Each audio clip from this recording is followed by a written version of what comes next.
Fighting for freedom, liberty, and the restoration of the Constitution. The Patrick Riggins Show. Call in now at 865-243-8255. That's 243-TALK. And now your host, Patrick Riggins. This is the Patrick Riggins Show. Tori, who sings that? Dead Milkman. Dead Milkman. Okay. Quiz time for Tori. How many times have you played that? Well, you might have played it. I'll take it. How many times have you had that song requested on your talk shows? None. None. That's a first for me playing it, actually. Is it really? Yes. That is how special this radio show is.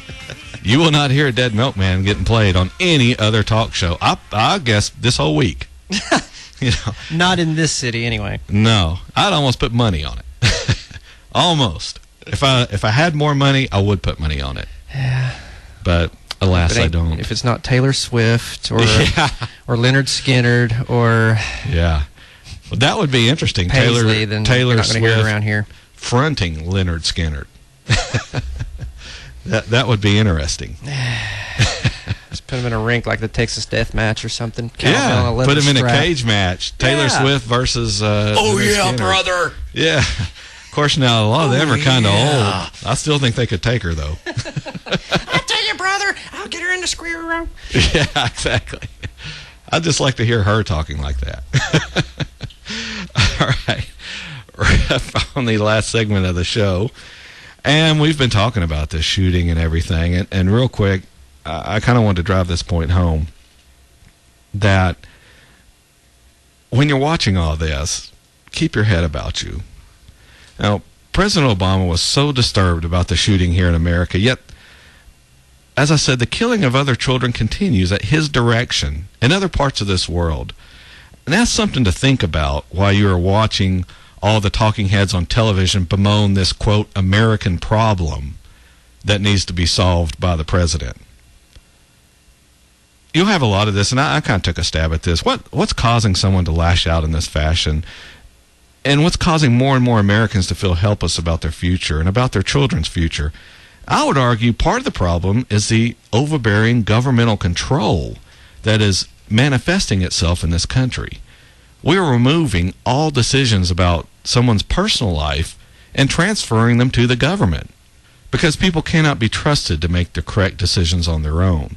Therefore, the government has to run their lives, making decisions for them, guiding them along the accepted and correct path according to governmental standards.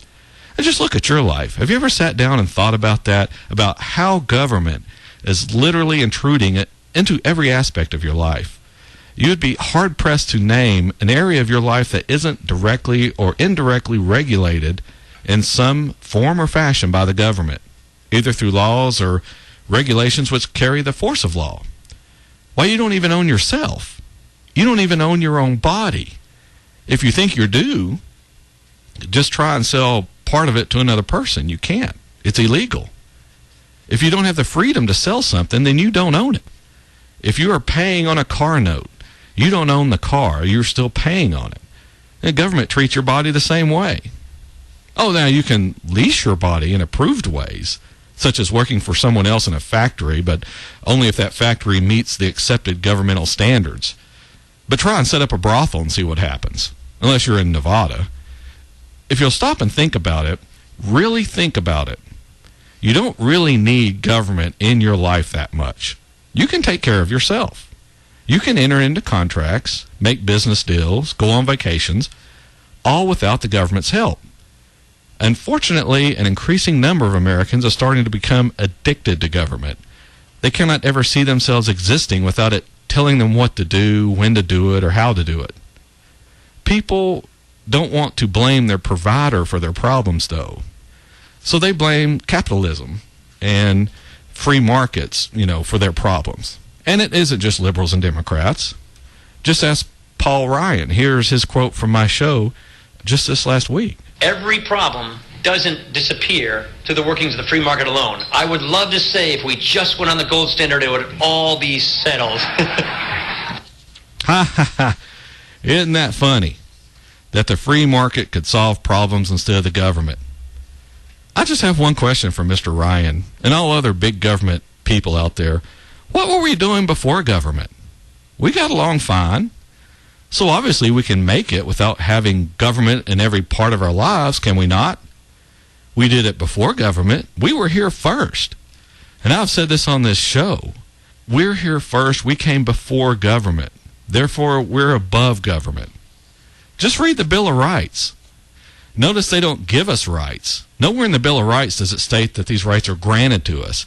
What they state are the restraints put on the federal government to keep it from trampling on our natural God-given rights, the rights we possess merely by being humans, rights we are all born with.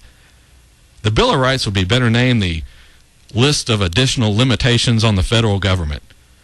Notably, the 10th Amendment, which states power is not delegated to the United States by the Constitution, nor prohibited by it to the states, or reserved to the states respectively, or to the people. That means if it isn't in the Constitution, and the power is not reserved to the states, then the people are the final arbiters of that power. Plain and simple, the people are in charge, not the government. Still, we have people who are government-centric, who think government should control everything, or just about. To those people, I'd ask, where's the government going to come from? Or where's the money going to come from for the government? The government doesn't make anything, so the money has to come from us. And that's the big problem.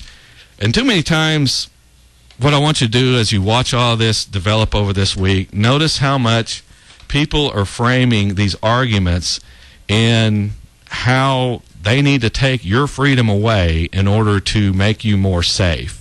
That is what's going to be tried this week.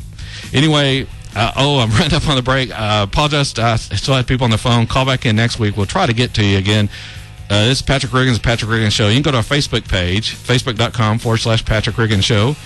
Also, youtube.com/Patrick Riggins Show. Sorry I ran up on the end of the show. Join me next Sunday afternoon where once again we'll talk about freedom, liberty, and the restoration of the Constitution. Boy, I can say that fast. This is Patrick Riggins. We'll see you next Sunday afternoon at 2 p.m. Join us again next week for a solid dose of truth on the Patrick Riggins Show.